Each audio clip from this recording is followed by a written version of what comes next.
أعوذ بالله من الشيطان الرجيم بسم الله الرحمن الرحيم فلما ذهبوا به وأجمعوا أن يجعلوه في غيابة الجب وأوحينا إليه لتنبئنهم بأمرهم هذا وهم لا يشعرون وجاءوا أباءهم عشاء يبكون قالوا يا أبانا إنا ذهبنا نستبق وتركنا يوسف عند متاعنا فأكله الذئب وما أنت بمؤمن لنا ولو كنا صادقين صدق الله العظيم سبحانك لا علم لنا إلا ما علمتنا إنك أنت العليم الحكيم فلما پھر جب ذہبوا به وہ اس کو لے کر چلے گئے واجمعوا اور طے کر لیا انہوں نے ان یجعلوہ کہ ڈال دیں اس کو فی غیابۃ الجب اندھے کنویں میں وحینا اور ہم نے وحی کی الیہ اس کی طرف لتنبئنہم کہ آپ ضرور بضرور خبردار کریں گے ان کو بامرہم ھذا ان کے اس کام سے اور ان کو لا یشعرون پتہ بھی نہ ہوگا وجاؤ اور وہ آئے اباہم اپنے ابا جان کے پاس شان رات کو یبکون روتے ہوئے قالوا انہوں نے کہا یا ابانا اے ہمارے ابا جان ان بے شک ہم ذهبنا لگے ہوئے تھے نستبقوا دوڑ دھوپ کا مقابلہ کرنے میں وترکنا اور ہم نے چھوڑا یوسف علیہ السلام کو عند متاعنا اپنے سامان کے پاس فأکلہ الذئب پس اس کو بھیڑیا کھا گیا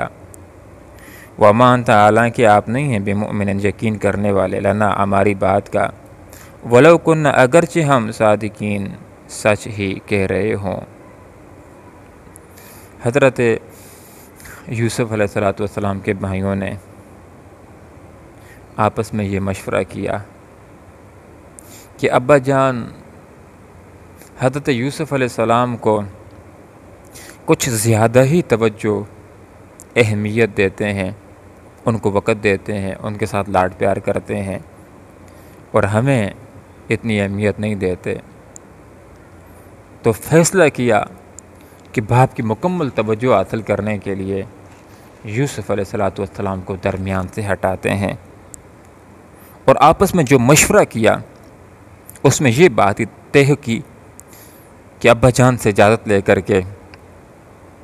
حضرت یوسف علیہ السلام کو لے جائیں گے اور کسی شاڑ کنویں کے اندر پھینک دیں گے، کوئی قافلے والے آئیں گے ان کو نکال کر کسی اور وطن کو لے جائیں گے۔ اس طرح باپ کی مکمل شفقت اور توجہ کا مرکز صرف ہم ہی بن جائیں گے۔ منصوبہ بنانے کے بعد ابا جان کے پاس آ جاتے ہیں اور پورے دلائل دے کر کے ابا جان کو مطمئن کر لیتے ہیں، اور یوسف علیہ السلام کو اپنے ساتھ لے جانے کی اجازت لے لیتے ہیں۔ اگلا دن آ جاتا ہے، سیر و تفریح کے لیے روانہ ہونا شروع ہو جاتے ہیں۔ حضرت یوسف علیہ السلام کو ساتھ لے جاتے ہیں، اور بعض غیر مستند تاریخی روایات کے اندر یہ باتیں بھی ملتی ہیں کہ جب راستے کے اندر یوسف علیہ السلام کو لے جا رہے تھے تو زیادتی کر رہے تھے، ظلم کر رہے تھے اپنے سوتیلے بھائی کے ساتھ، ایک مار رہا تھا، دوسرا مار رہا تھا، ظلم کا نشانہ بنائے ہوئے تھے۔ فلما ذهبوا به جس وقت ان کو لے گئے وہ عزم اور طے کر لیا کہ ان کو کسی اندھے کنویں کے اندر، شاڑ کنویں کے اندر ڈال دیں، ڈالنے کا پروگرام بنا لیا۔ تو اللہ رب العالمین نے فرمایا اوحینا الیہ ہم نے ان کی طرف وحی کی۔ اس وقت حضرت یوسف علیہ السلام کی عمر 8-9 سال تھی یا 16-17 سال تھی۔ ایک قول کے مطابق اسی وقت اللہ رب العالمین نے ان کو نبوت سے سرفراز فرمایا، اس لیے کہ اللہ تعالیٰ نے یہاں پر فرمایا کہ ہم نے ان کی طرف وحی کی، اور ایک قول یہ ہے کہ اس وقت اللہ رب العالمین نے نبوت عطا نہیں فرمائی، بلکہ وحی سے یہاں پر مراد الہام ہے کہ جس طرح وحی کی تھی اللہ رب العالمین نے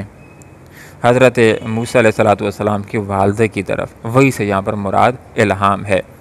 کہ دل کے اندر ایک بات ڈال دی تھی کہ اپنے بچے موسیٰ علیہ السلام کو ایک صندوق کے اندر ڈال دو، پانی کے حوالے کر دو، اس کو ہم تمہاری طرف لوٹا دیں گے اور اس بچے سے تمہاری آنکھوں کو ٹھنڈا کریں گے۔ تو یہاں پر بھی حضرت یوسف علیہ السلام کے دل و دماغ کے اندر اللہ تعالیٰ نے اعلان کر دیا کہ ایک وقت ایسا ضرور آئے گا اے میرے بندے، اے یوسف، کہ یہ بھائی تیرے ساتھ جو حرکت کر رہے ہیں، جو زیادتی کر رہے ہیں، جو کام کر رہے ہیں، ان کو آپ جتائیں گے، ان کو آپ خبردار کریں گے، وہم لا یشعرون، اور اس وقت ان کو پتہ بھی نہیں ہوگا۔ یہ آپ کے سامنے کھڑے ہوں گے اور آپ ان کے سامنے یہ بات کہہ دیں گے کہ آپ کو معلوم ہے کہ اپنے بھائی کے ساتھ کیا کیا تھا۔ تو دوری زمانہ کی وجہ سے وہ سمجھ رہے ہوں گے کہ یہ تو ہمارا بھائی نہیں ہو سکتا، وہ تو کافی عرصہ پہلے اس کے تو ہم نے کنویں کے اندر پھینک دیا۔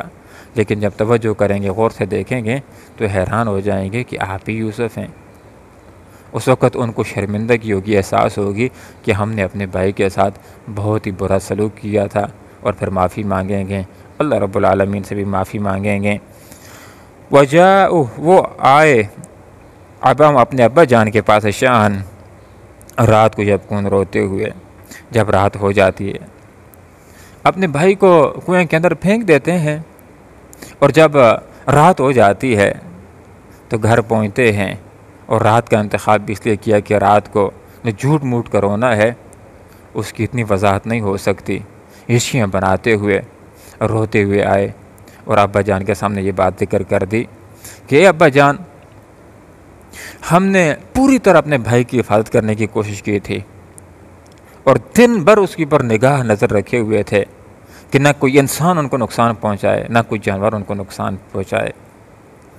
اور ہم کھیل کود کے اندر لگے ہوئے تھے۔ حفاظت کی جگہ میں ان کو بٹھایا، اپنے سامان کی جگہ ان کو بٹھایا، سامان کے پاس ان کو بٹھایا ہوا تھا، بس تھوڑی سی ایک لمحہ کے لیے ہم سے غفلت ہوئی ہوگی کہ بس اسی لمحہ بھیڑی آیا اور یوسف علیہ السلام کو کھا کر کے چلا گیا۔ تو یہاں پر ذکر کر دیا فَأَكَلَهُ الذِّئْبُ، اس کو بھیڑیے نے کھا لیا۔ وَمَا أَنْتَ بِمُؤْمِنٍ، حال یہ کہ اگر ہم سچ بھی کہہ رہے ہوں تو آپ ہماری بات کی تصدیق نہ کرتے، اور اب تو ہماری حیثیت متہم افراد کی سی ہو گئی ہے، کیسے آپ ہماری بات کی تصدیق کریں گے؟ تو بہرحال حضرت یعقوب علیہ السلام کے سامنے آ کر کے یہ باتیں ذکر کر دیں، اور اپنے آپ کو سچا ثابت کرنے کے لیے آنسو بہا رہے تھے۔ یہاں سے ہمارے سامنے ایک بات یہ بھی آ جاتی ہے کہ ہر آنسو بہانے والا سچا نہیں ہوتا۔ بسا اوقات کچھ لوگ ہوتے ہیں اپنی بات کو سچا ثابت کرنے کے لیے رونا دھونا شروع کر دیتے ہیں، ہر رونے والا سچا نہیں ہوتا۔ جس طرح یوسف علیہ السلام کے بھائی جھوٹے تھے، جھوٹ بول رہے تھے، اور اپنے آنسوؤں کے ذریعے سے ابا جان کو اپنی سچائی کی دلیل پیش کر رہے تھے۔ اللہ رب العالمین سے دعا کرتے ہیں کہ اللہ تعالی ہمیں ظالم بننے سے بھی بچائے، اور اللہ تعالی ہمیں ظلم سے بھی بچائے، اور اگر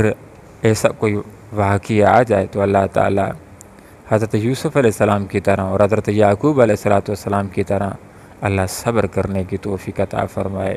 بہترین صبر کرنے کی، اور بہترین صبر وہ ہوتا ہے جس میں گلہ شکوہ شامل نہ ہو۔ اللہ عمل کی توفیق عطا فرمائے، آمین۔ وآخر دعوانا ان الحمد للہ رب العالمین۔